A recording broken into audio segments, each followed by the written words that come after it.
Good evening, and welcome to the 20th season of W5. Our first story is about one of the most heart-wrenching human problems of our times, refugees. There are 10 million of them in the world. It's a monstrous figure. Try to imagine almost half the population of Canada with no place to go. This is the story of one girl from another country who longs to come here and can't. She's a teenager stuck in a refugee camp in Cambodia, a child of the killing fields. Her name is Sary Dy. The giant West Edmonton Mall. At first it was like another planet to the Dy family.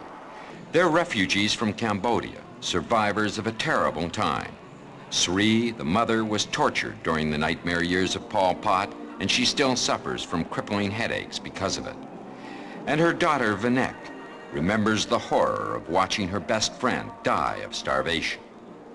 Then 2 years ago, the family was allowed into Canada to start a new life. But the family's suffering wasn't over.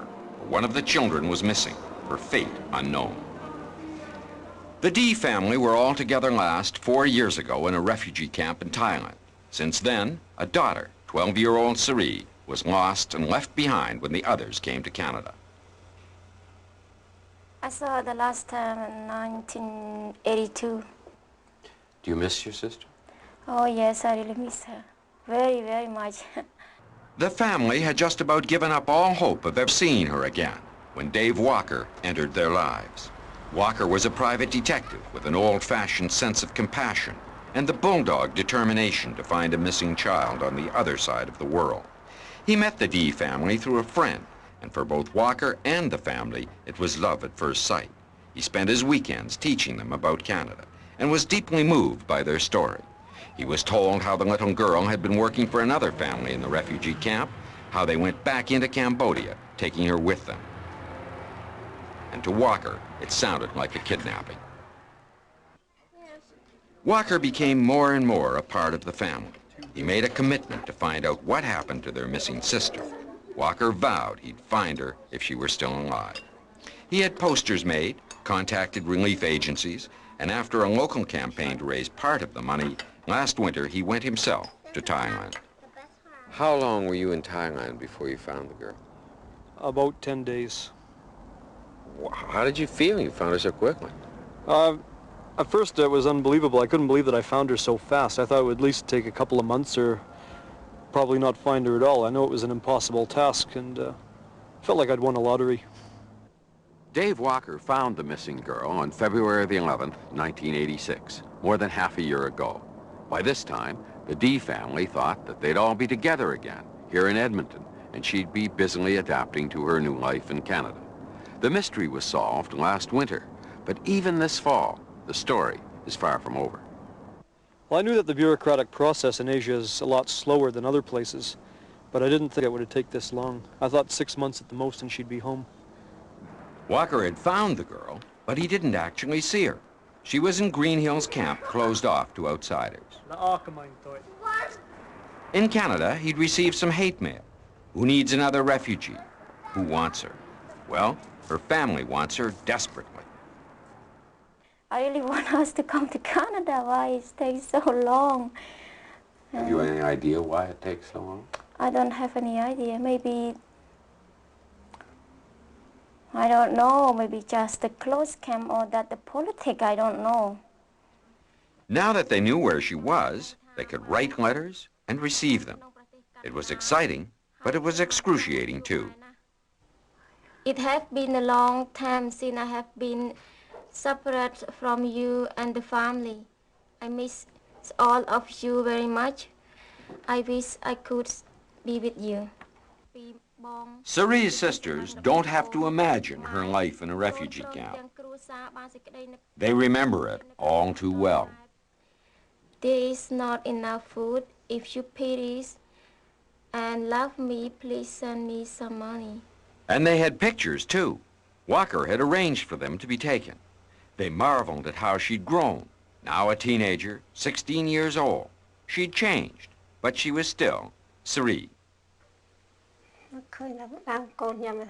And I thought she was dead, but now that I can see her picture, I feel her reaching out to me. No matter what happens, I know her spirit has come to see us. The Dy family had already lived through so much. Why now a delay in reunion? What was Sary's relationship with the other family? Was she being held against her will? Is the government doing enough? We went to Thailand to find out. Green Hills Camp near the border of Cambodia. It's maintained by forces still loyal to the deposed Prince Sihanouk. The camp's inmates aren't officially refugees waiting to go to another country. They're Cambodians one day wanting to go home, preparing to fight Vietnamese invaders and install a new government in Phnom Penh. There are more than 40,000 people here, and while conditions at the moment are not that bad, it remains a prison in the perilous buffer zone between Thailand and the fighting in Cambodia. And as Dave Walker found out, closed to most outsiders, unwelcome to visitors. Do you know this woman's room? But we got in, and using one of the posters Walker had made up, we searched for the missing girl. We knew she was somewhere in this camp. Can you take me to that dancing center? Shall we go there now? Yes, we can go. And it wasn't long before we were face to face with the surrogate parents, the Detang family, and Dy Story herself. What does she want to do? Does she want to go to Canada? Mấy bạn niên trong riêng Anglê chẳng niên trong tàu Canada đấy. Chồng. She really want. Who do you think stops you from coming to Canada? Niên kết hata she can't. Well, she hasn't gone yet, so what does she think the problem is? Ta niên đăng thay rằng mấy bạn chỉ niên một bạn tàu Canada thế. Niên đăng thế. Cao nắng nhung màu tam ông nhung màu ô smart. Hay mai giống cả màu thế cả này đăng. Chẳng đời xa cả bảy bạc ní này. Chưa. He said that she cannot go to Canada because she's separated from her mother. The story of a missing girl found now becomes, sadly, a family feud. Detang is her father's cousin, her uncle, although there may even be some dispute about that. He says Sary's father, who's now dead, gave her to him for adoption. He was childless, and that's not uncommon for families living close by in Asia. The Dy family in Edmonton says that's not true. They claim he may have adopted his younger child, but he abducted Dy Story. Once Sary's whereabouts were discovered, Detang asked for money and was sent $250. He'd also threatened to marry her off, a prospect terrifying to her family in Edmonton. But to us, he was understanding and conciliatory, a loving uncle, genuinely fond of Dy Story. There have been reports that one of the reasons Dy Story cannot come to Canada is because he won't let her. Is that true? គេបានដំណឹងខ្លះថាដោយសារដែលមិនបានទៅកាណាដារបស់នាង Dy Story នេះដោយសារលោកមិនឲ្យទៅយ៉ាងម៉េចមានអញ្ចឹងមិនមានទេ No, not sure. Then, as far as you're concerned, as her uncle, if she can go and has the proper papers, it's all right with you. ចំពោះបងគឺថាចំពោះបងគឺថាបើសិនជានាងបានទៅកាណាដាទៅចំពោះបងក៏អត់មានបញ្ហាដែរណាអត់មានបញ្ហា He said if Dy Story can go to Canada, no problem about him. Since he's not stopping her from going to Canada, who is? Who does he blame that she cannot be reunited with her family? បងឯងមិនមានចំទះទេក្នុងរឿងហ្នឹង មិនដឹង He doesn't know. In all, there are about 250,000 Cambodian refugees in Thailand, and some camps are easier to get out of than others. Because Green Hills is a political camp of the Sihanouk faction, it's one of the most difficult. But the Thai government has allowed people out of Green Hills. We were told the Belgian embassy got 11 people out by careful and persistent persuasion, by effective diplomacy. The crux of the problem may in fact be with Canadian officials, according to authorities at the refugee camp here. They say that if the Canadians were to negotiate with the Thai officials, the Dy Story could leave at any time. And so far, that just hasn't been done. It's a matter of logistics. We do not have access to Dy Story. We are trying to get that access. John Baker, an immigration counselor with the Canadian Embassy in Bangkok. In half a year, he's yet to even see Dy Story. We sent our first requests to the Thai government on February the 27th. We followed that up with a second request in May, and we followed it up with a third request in July. We've had excellent cooperation with the Thai government in our program here over the last 7 years, and we don't want to upset those excellent relations by overly pushing on a case. But we are now coming to a point where we are going to have to say, you've had 6 months to consider our request. Please, we must have access soon. It's really up to the Thais to let Dy Story out of the camp. But it's her relationship with the Tang family that makes Canadians wary. Their concerns, was she really given up for adoption? And a terrible omission by her mother. At the time that the mother went to Canada, she did not claim Dy Story as one of her children. Everyone that we deal with out here in the camps is required to provide us with a family tree showing a list of the names of their children, their siblings, and their parents. Is that true? Sary's mother explains she didn't list her because she was missing and thought she was dead.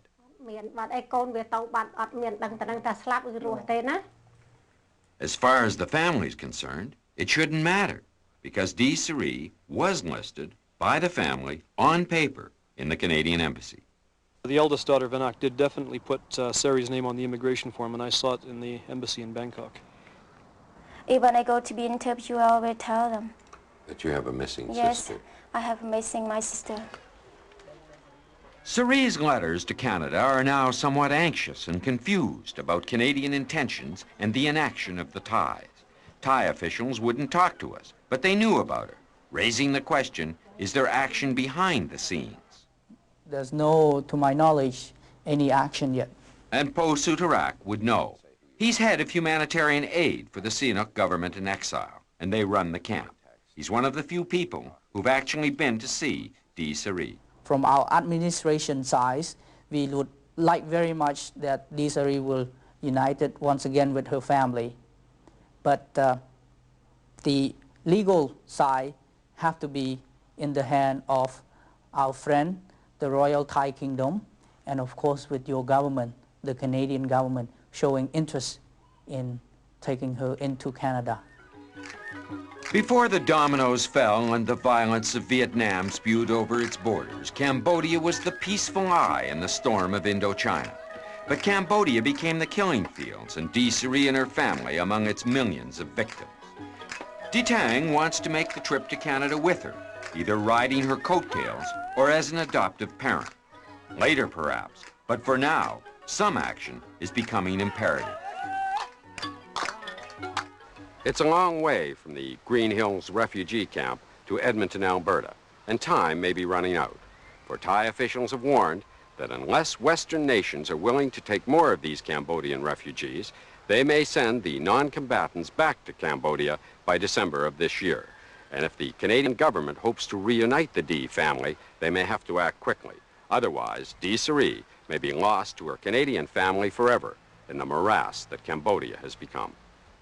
Meanwhile, Dy Story, still in the camp, looks at pictures of her family in Canada and wonders what it's like.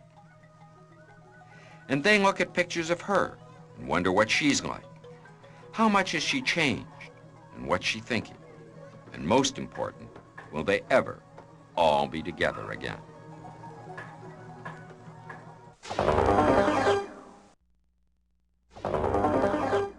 Good evening and welcome to W5. Dennis McIntosh and Harvey Kirk will be joining us later in the program. Remember Dy Story? She's the young Cambodian girl who had survived the killing fields only to vanish among its refugees. We've never forgotten her, and of course, neither did her family, who now live in Edmonton. We told her story and of the struggle to reunite her with her family in Canada on the first program of this season of W5. Tonight, we have a happy ending to that story and a new beginning for Dy Story. Inbound from Asia, Canadian Pacific Flight 004 touches down at Vancouver. Sary has finally landed in Canada. The nightmare of a 16-year-old girl just about over. It's Wednesday morning. At the same time, her family in Edmonton waits patiently but anxiously, her sister with a present, a pair of rhinestone earrings. Sary had vanished in the aftermath of the collapse of Cambodia in 1982. It's as if she were now returning from the grave. Her family had given her up for dead. One can only imagine what her mother was thinking as she waited quietly. And her brothers and sisters, eager to tell her about their new life here in Canada. She did not? Sary was at last on Canadian soil. Soon, she'd be home. This is David Walker. David Walker is the man who found her. He'd circulated her pictures in the refugee camps along the Thailand-Cambodian border, but they'd never met, meeting for the first time here in the Vancouver airport.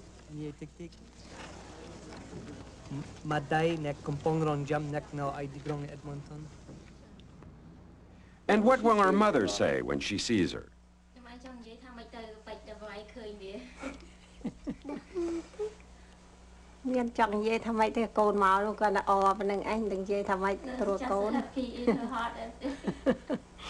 She don't know what to say.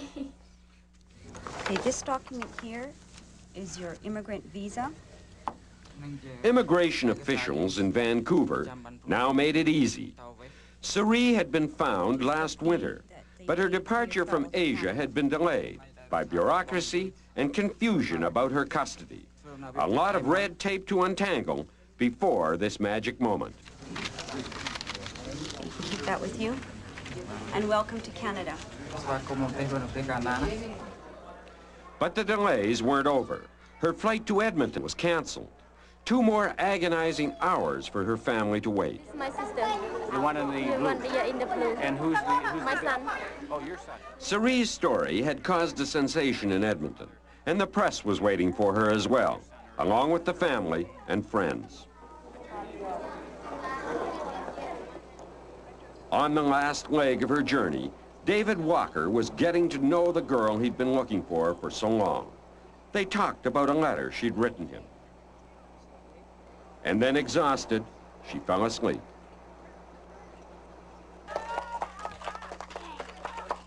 Off the plane, she was all smiles. And then, everything, all at once. A media scrum, a scramble, and her family. All right, back up, back up. For the first time, her composure broke down in the arms of her sister Vanek.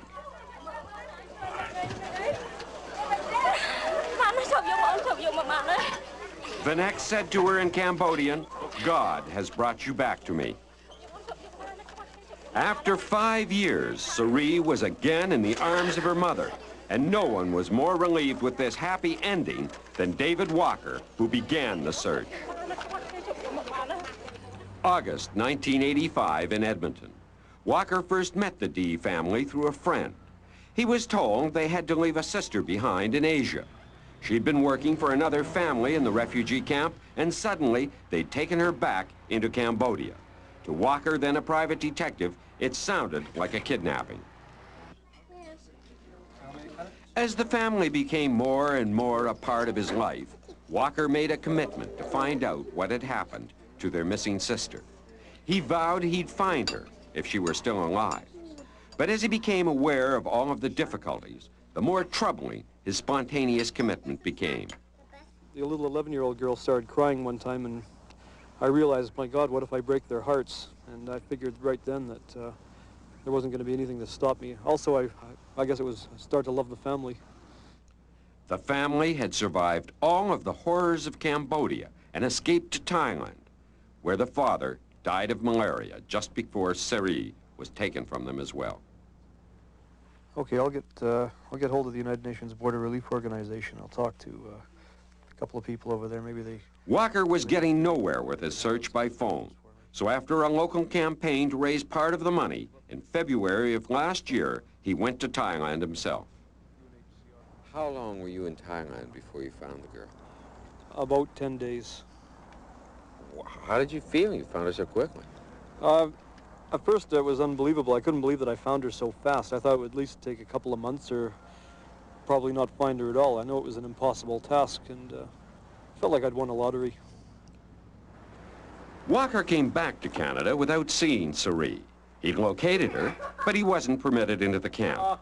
He wasn't worried, though, and told the family that soon she'd be joining them all in Edmonton. But by summer, they wondered if she'd ever be allowed to come to Canada. The Dy family had already been through so much, yet their reunion was delayed. Why? Was she being badly treated? Was she being kept against her will? Was she safe? This summer, we went to Thailand ourselves to find out. Green Hill Refugee Camp is like a prison in the perilous buffer zone between Thailand and Cambodia. It's one of several camps which sprung up along the border after the Pol Pot regime massacred an estimated 2 million people, almost a quarter of the population, in the 4 terrible years of his regime. There are still 250,000 Cambodians in these border camps, 40,000 of them at Green Hill. The Green Hill camp is maintained by forces who hope to restore the deposed Prince Sihanouk to power in Cambodia.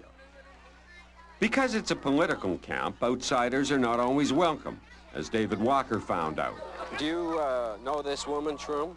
But we got in, and using one of the posters Walker had made up, we searched for the missing girl. We knew she was someplace in this camp.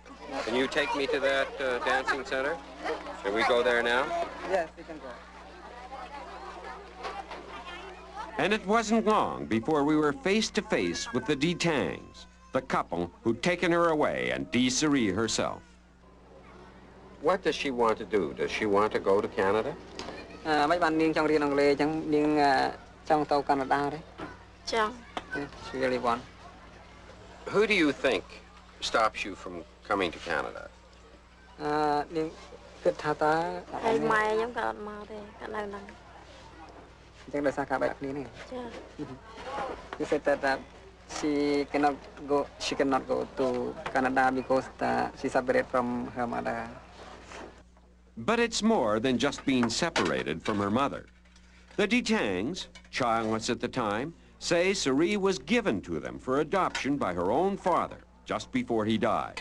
But the family in Edmonton vehemently deny that.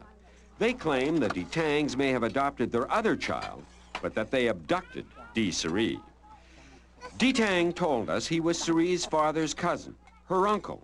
But the family in Edmonton insist he is no relation and accuse him of not only kidnapping her, but mistreating her as well. But to us, last summer, he seemed the picture of a loving uncle, genuinely fond of Dy Sary. There have been reports that one of the reasons Dy Sary cannot come to Canada is because he won't let her. Is that true? គេបានដំណឹងខ្លះថាដោយសារដែលមិនបានទៅកាណាដារបស់នាង Dy Sary នេះដោយសារលោកមិនអោយទៅយ៉ាងម៉េចមានអញ្ចឹងមិនមានទេ No, not sure. The disputed custody of Dy Sary was confusing and held up her admission to Canada. We weren't permitted to talk to her alone. Dy Tang was always with her, and no matter what we'd been told, she didn't seem that unhappy with the man she called her uncle. She wants to bring her uncle to go to Canada too. She wants to bring her uncle too. Yeah. But maybe she has to go first and then bring her uncle. Is she prepared to do that? នាងមានគិតអញ្ចឹងទេគិតថាក្នុងការដែលទៅកាណាដានេះនាងអាចទៅខ្លួនឯងមុនអញ្ចឹងទៅចាំថ្ងៃក្រោយបានយកលពុកធំទៅនាងគិតអញ្ចឹងបានទេថាជាគិតអញ្ចឹងហ៎ចឹងហើយក៏បាន Yeah, she did. She's prepared to do that. Yeah. But her letters to her family in Edmonton told an entirely different story. She said she couldn't speak her heart because she was afraid of Dy Tang. David Walker. Mother, money that you had sent to me, I never received it. Only Uncle and his wife used it. Mother, please know that last time I took 16 baht to buy underwear, Uncle hit me and said bad words to me, as if I had a boyfriend who I bought it for. I have to run away from that family with one pair of clothes and live with another merciful family. But now, safe with her real family, she's no longer afraid. She told me she was often beaten and eventually ran away from the Dy Tangs. Yes, They always beat her, that's why she's running away. She ran away because they had all, beaten her. yeah, they have beaten. Why didn't she tell us when we talked to her in the refugee camp that the Detang family was treating her badly? Now she's scared. She was afraid to tell us the truth. Yeah, she doesn't dare to say, the thing is there, it's here. When you left, that's gonna beat her. It's hard to reconcile the gentle people of Cambodia with the killing fields it became. Dy Story survived that horror only to endure another at the mercy of Detang. But he won't be following her to Canada. He doesn't qualify for immigration. Dy Story's long nightmare is over. It finally ended Wednesday of this week at Edmonton Airport in the arms of her mother. Sorry.